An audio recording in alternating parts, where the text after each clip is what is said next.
Let It Be by the Beatles. One of the only songs I know how to play. I'm Jimmy Fink. Welcome to Sights and Sounds, where we feature some of the finest in local talent, and we show you some of the locations that are close to all of us in Westchester.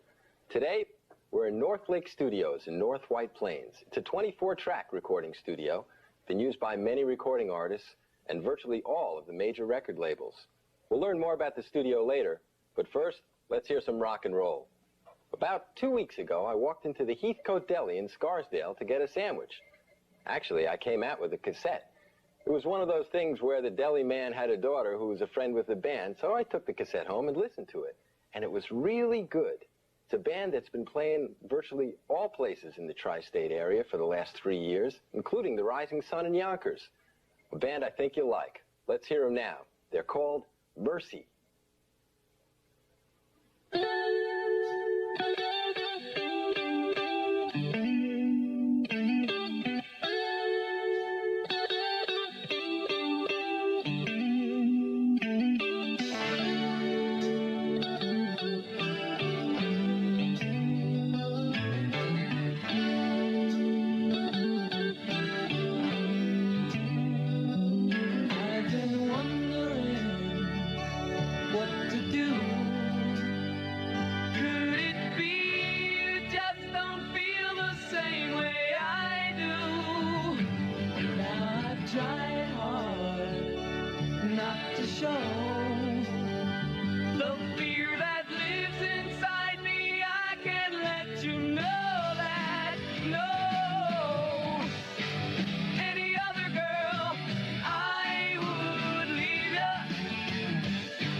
And that's Mercy and their great song, Any Other Girl.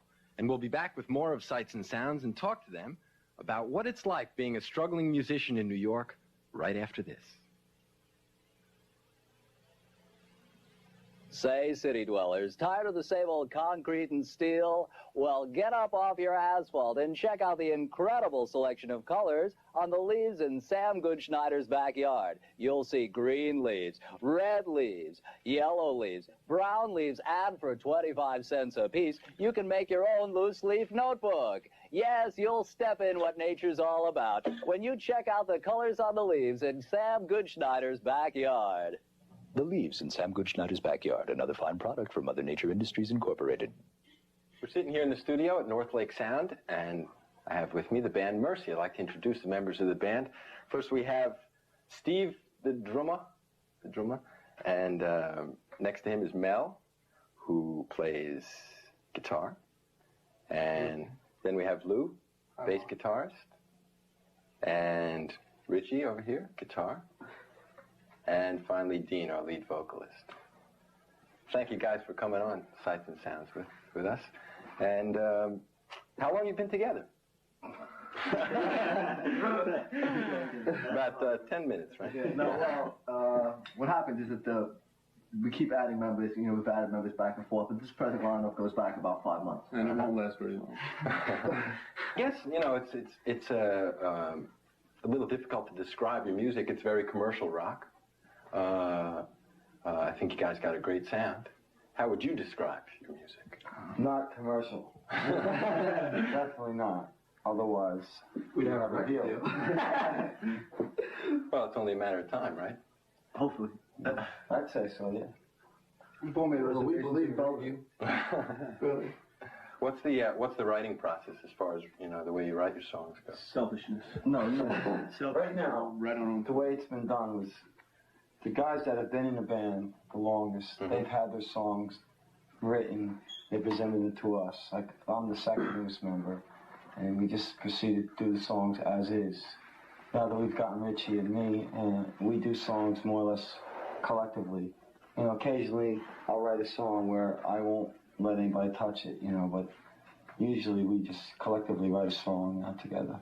And is it usually words first, or music first, or just a combination Well, of it everything? depends on who's writing the song. I mean, you know, like the way I do it is I write words first, and then I fit music to the mood that the words, you know, give forth. But other people, I guess, do it differently. You know, like. Well, if I write the song, they take it apart and rewrite it until it doesn't sound anything like the song I First write. thing Rex does before he writes a song is he takes his sneakers off. That's right. Is there like a general theme you think that goes, you know, through your music lyrically, talking about? Yes, definitely. Honestly, the only thing we write about is girls. That's it. I mean, I analyzed it today. I thought every song is like women. And that's There's nothing wrong with it. Very Well, sexual. that could be from somebody's point of view that's listening. I mean, the way I write songs is basically like a totally personal experience. The things that I write are not like fabricated. They're things that have actually happened. You know, the way that, you know, I feel at the moment. But it's not a fabricated thing. You know, it's not like, let's go to Grimm's Fairy Tale or something like that. You know? You know, you talk about writing about girls. I've interviewed Southside Johnny, and he has come under quite a lot of fire recently for only writing love songs, really, not writing songs about anything else. So now he wrote one about the beach. You got to the beach, fine. You got to the beach. Well, I know we've talked about before, off camera, about not doing copy tunes and, you know, your reasons for that. I know it's real difficult for a band to make money these days, really, without doing copy tunes, because when you go into the local rock clubs, I mean, that's what you hear, the band singing Led Zeppelin or The Who or something like that. It's impossible. So how has that affected you guys? You know, the fact that you don't do them, you really refuse to do copy. Is that what you're starving? We're starving. That's it. It's not difficult. It's impossible because, as a matter of fact, you lose money when you play originals because you have to rent whatever. You lose money. Plus, on top of that, the venues are very polarized. And now that this punk thing is, or a new wave, whatever you want to call it, it's a lot of New York clubs that cater to that side of what's happening now, you know, and that doesn't leave too many places for a band that doesn't play that style of music to play in, you know, and so you're left among a very few, you know, within a very few or selective thing. Somebody help me. One club. One club. Two clubs. Whatever. Yeah, well, I know you played the Rising Sun in Yonkers and in Gildersleeves in the city. Gildersleeves is really a rock showcase kind of place. A lot of bands go there. We've done Hurrah a couple times also, and we've gotten like booed off the stage. No, we got off the stage. We have some booze. Our friends clap, and the diehard punks. Yeah, well, it's the kind of thing where you were saying it's so polarized that, you know, you play a club like Hurrah and you either, play with or open up for or headline for a band that's playing, their material is so totally different than your material. Right. And it's everything is like so polarized, and you don't know whether you're being accepted or rejected, or you don't know who's booing for you, who's clapping for you, that kind of thing. Well, I think it's a tribute of being true to your music, That's it. That's the whole trip. That's why it's so difficult, yeah. That's why we're starving. So you want to do another song, perhaps? Show us why you're hungry? Or? Yeah, sure. Okay, what's How about Magic Time? Yeah, we'll do Magic Time, yeah. Okay. Sounds good.